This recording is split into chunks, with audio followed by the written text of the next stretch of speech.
ሳትፈልግ ወደዚህ ምድር ፍጠሩ ሳትል ሳትፈልግ መጣ እንዲህ ይሄን በረኪና ፊትሽ ጠጥቼ ከመሞትና ከመሄድ የትኛውን ትመርጫለሽ? እንደዚህ ጉዳይ ተጣሉ ስለታነሳባት ትሪውንም እላዋ ላይ ወረወረ ምናምን ከዛ ልትተኛ ጥቃ በፊት ለፊትሽ በረኪናውን ከምጠጣና ራሴን በፊት ለፊትሽ ከማጠፋና ከመሄድ ያልሻት ወዴት ልትሄጂ ነው? በቃ ይሄን ጥያቄ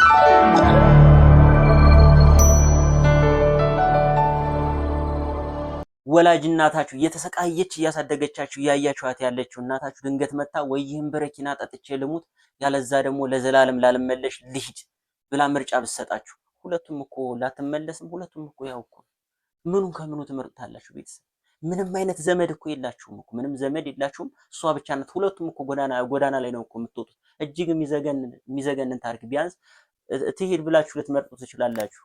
ቢያንስ እናት አለኝ የት እንዳለች አላውቅም የሚል እንትን ስላለው ብቻ እስኪ ታሪኩን አይተን እንምጣ። ቤተሰቦች ሐሳባችሁን ትሰጡበታላችሁ። መለሳለሁ። ቤተሰቦች አሁን ምርጫ ሰጥሻለሁ። በደንብ ምረጭ። ይበጀኛል ያልሽውን ምረጭ። ይሄን በረኪና ፊትሽ ጠጥቼ ከመሞትና ከመሄድ የትኛውን ትመርጫለሽ? አልመለስም። ከዚህ በኋላ ከዚህ ቤት ስወጣ ልጅ እንዳለኝ እረስቼ ነው ለአእምሮ እረስቼ ነው የምወጣው። ይሄን ሁሉ ዓመት 11 ዓመት ምን ሰርቼ እንዴት ሆኜ ስንት ጊዜ ከራሴ ጋር እየታገልኩ ስንቴ ራሴን ላጠፋ ስንት ጊዜ ታግዬ እዚህ እኔ ላይ እንዳደረስኩሽ ታውቂያለሽ አታውቂም? አከባይ ስለዚህ 11 ዓመቴ ላንቺ 12 ምናምን ዓመት ለዛች ለከንቱ ሴትዮ አባትኛለሁ። ወጥቶሻል። ለራሴ አንድ ቀን ብሬ አላውቅም። ለእኔም አንድ ቀን ይኖረ ሰው የለም። በቃ ስለዚህ ብቻሽን አሁን በትክክል አስበሽበት ንገር። ለአንቺም የተሻለ ነው የሚሆነው። ሁልጊዜ እንደዚህ እየተሳቀቅሽ ከምትኖሪ በቃ እንዲህ ቁርጡን ያወቀ ነው። ስፔሻል እኔ ከአንቺ ባነሰ እድሜ ነው ለሰው የተሰጠው። በ8 ዓመቴ ነው ለሰው የተሰጠው። እስከ 8 ዓመቴም ከበላውበት ያልበላውበት ጊዜ እየበለጠ ማለት ነው። ከሳኩበት ያልሳኩበት ያን ሰንት እድለኛለሽ። 11 ዓመት እኔ አፈር ድሜ እንደ እባብ አፈር ልላት እንጂ አንቺ ኖረሻል። አሁን ወይስ ልሂድ ወይስ ይሄንን በረኪና አሁን ፊትሽ ከፍቼ ጠጥቼው እዚሁ ልገላገልሽ? በረኪናውን እያየሽ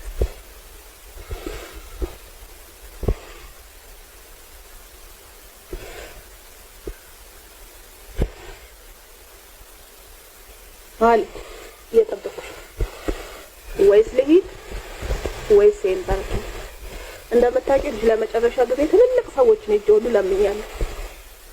ግን እኛን ማንም ሊረዳ የተፈጠረ ሰው የለም። ገብቶሻል? እኔንም የሚወደኝ አካል የለም፣ አንቺንም የሚወድሽ አካል የለም። አንቺንም እግዚአብሔር አይወድሽም፣ እኔንም እግዚአብሔር አይወደኝም። ሲጀመር እኛ እግዚአብሔር ፍጡሮች አይደለም። እኛ ዝም ብለን ወፍ ዘራሾች ፈጣሪ የለም። እኔና አንቺ ፈጣሪ የለም። እግዚአብሔር የሚባል ነገር የለም ሲጀመር ማለት እኛ ህይወት ውስጥ የለም። አያውቀንም። እግዚአብሔር ቢያውቅ ኖሮ በዚህ ልክ እንደዚህ ባልሆንኩ ነበር። በዚህ ልክ ባልተሰበርኩ፣ በዚህ ልክ ባልወደቅኩ ነበር። በዚህ ልክ ይሄን ሁሉ ዓመት እንደዚህ ሲሆን አንድ ጋፍ ባላጣው ነበር።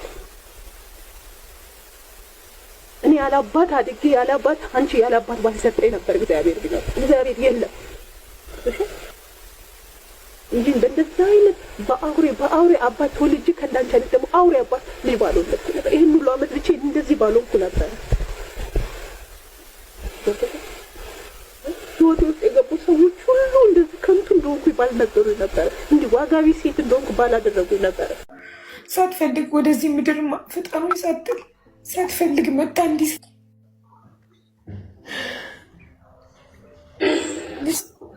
ልጅቷ ምን ታድርግ? ፍጠሩኝ ልምጣ ውለዱኝ ብላ እኮ አይደለም የተወለደችው።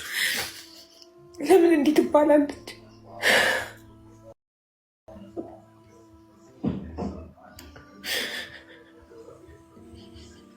የ11 ዓመት ልጅ ቁጭ አድርጎ እንደዚህ እንጂ ጭንቅላቷ ድጋሚ ሰው ትሆናለች ሳልሆን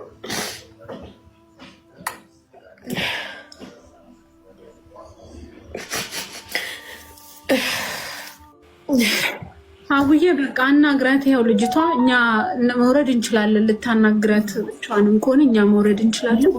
መውረድ ተቀመጡ ትናገር። በመጀመሪያ ደረጃ ምን እንደዚህ እንዳረጋት ትንገረን።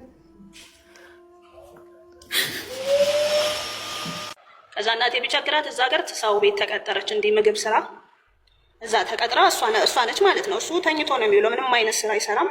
እሷ ነች በሰዓቱ የምታስተዳድረው። የሚገርምሽ ነገር ምግብ እሱ በልቶ ይሄ ለጠዋት ይደር ሲባል ስለት የሚያነሳ አባትን ያለ እናቴ ላይ ስለት ይመዝ ነበረ። የዛን ቀን ምሽት እኔ የማረሳው ነገር ተጣሉና በእንደዚህ ጉዳይ ተጣሉ። ስለት አነሳባት፣ ትሪውንም እላዋ ላይ ወረወረ ምናምን። ከዛ ልትተኛ ጥግ ላይ መዳበሪያ ስታነጥፍ እኔ ወደ እናቴ ሄድኩኝ። ከዛ እንዴት ወደ እናትሽ ትሄጃለሽ ብሎ ደበደበኝ። ደብድቦኝም እኔ በቃ እናቴ ጋር ነው የምተኛው አንተ ጋር አልተኛም ብዬ፣ ከዛ እሷን ጎትቶ ራሱ ጋር አስተኛት። አሁን ምን ትሆኛለሽ ሲለኝ እኔ ብቻዬን ነው የምተኛው። በቃ እሷ ወደ አንተ ከመጣች እኔ ብቻዬን ነው የምተኛው። ማለት በዛ የእድሜ ስንት መሰለሽ አቡ 8 ዓመት ቢሆን 8 ወይ 7 ተኩል ምናምን ቢሆነኝ ነው በዛ እድሜ። ከዛ እንዲህ እያለ ህይወት ቀጠለ። እናቴ አልቻለችም፣ በቃ የእሱን ዱላ አልቻለችም። ምንም እኮ ሰርቶ እንኳን እኮ ለቤት እንዲህ ብሎ የሚመጣ ሰው አይደለም፣ እሷ ነች የምትሰራው። አልቻለችም። ልክ አብዛኛው ጊዜ መጣ ተኝ ብላኝ፣ ብዙ ጊዜ እሱ ሲመጣ እየጠበኩ ነው የምተኛው። 12 ሰዓት መጣ፣ 1 ሰዓት መጣ፣ በቃ እሱ መጣ ከተባለ መተኛት ነው። ለምን ውሃ ቀጠነ ብሎ ነው የሚማታው፣ ውሃ ቀጠነ ብሎ ነው የኔ አባት የሚማታው። ከዛ እናቴ አልቻለችም፣ በቃ ትታይ መጣች። እዛ ይዛኝ እንዳትመጣ ደብድቦ አባረራት። ከዛ ትታይ ስትመጣ እሱ እዛው ሰፈር ላይ ነው ጥሎኝ፣ የትም ነው የሚሄደው፣ የትም በላች፣ ጠጣች፣ ለበሰች፣ የለም ማንም እዛ የለም። ማንም ስለኔ ግድ የለውም ማንም ሰው። አገሩ ማለት ስልሽ በጣም ጥሩ ህዝብ እንዳለ ሁሉ ደግሞ በጣም በቃ ወጣ ያለ አመልም ያላቸው ሰዎች አሉ። እና እዛ በጣም ልጅነቴ ከባድ ነበረ። ከመደፈርም ድኛለሁ። ልደታ ማርያም፣ ግንቦት ልደታ ማርያም ማገዶ ስለቅም የሆነ ጠላ ቤት ላይ አግኝተው አፍነው ሊወስዱኝ ሲሉ ሰውን ያስጣለኝ። ከዛ ማታ መጥቶ ልጅ እንዲህ ተደርጋለች ብሎ ሲናገረው ጭራሽ እንዴት ሆኝ። እኔ እኮ ገና 8 ዓመት እንኳን ያልሞላኝ ልጅ ነች። እንዴት እኔን ጥፋተኛ አድርጎ ያን ቀን እንደዛ ደበደበኝ። እንደገና ወስዶ ለእህቱ ሰጠኝ። አንቺ ወደ ልትሄጂ ነው? ልጅሽን በቃ በፊት ለፊትሽ በረኪናውን ከምጠጣና ራሴን በፊት ለፊትሽ ከማጠፋና ከመሄድ ያልሻት ወዴት ልትሄጂ ነው? በቃ ይህን ጥያቄ ባጭሩ ነገር የት ልትሄጂ ነው? አሁን አብሪና መልሽ። እኔ ስለ ራሴ አስተዳደግ ሁላችሁም ሰምታችሁኛል፣ ተረድታችሁኛል። ስለ ራሴ ያደኩበትን መንገድ ተረድታችሁኛል። የት ልትሄጂ ነው? አረብ ሀገር ነው? ክፍለ ሀገር ነው? የት ነው? አሜሪካ ነው? የት ልትሄጂ ነው? ልሄድ ነው ምትያት? የት? በቃ ጸበል ነው። እኔ ወደ ጸበል ነው መግባት የፈለግኩት። በቃ ጸበል ነው ልሽ፣ ባጭሩ ጸበል ነው። ከዛ አላቅም የሆነ በቃ የሆነ ትንሽ ጊዜ መለቀ ልጅቷ ልሂድ ስትይ አትሄጂም ብላሽ ነው? አትሄጂም ብላሽ ነው እንደዛ ስትያት የነበረው? ለምን አልመለስም ሳልሻት የሚለውንም ብትጠይቂያት እኮ መጀመሪያ ትላለች። ያው ስቆጣ ምናምን ነው እንትን የምትለው። ጥሩ እሺ፣ መጀመሪያ ከዚህ በፊት ጥለሻት ሄደሻል። የዛኔ ከዚህ በፊት ጥለሻት ሄድሽ ጊዜ እንዴት ሆነች? እንዴት ኖረች?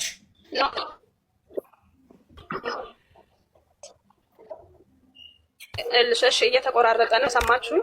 አሁንም ይልሽ ያኔም እንዳልኩሽ ነው። ፈልጌ አይደለም ታመሜ ነው። በምን ምክንያት ተነስቼ እንደሄድኩ አላውቅም። ራሴን ሲቀጥል ቤት ክፍት ነው። አሁንም ትቻት የወጣሁት ቤቷ ውስጥ ነው።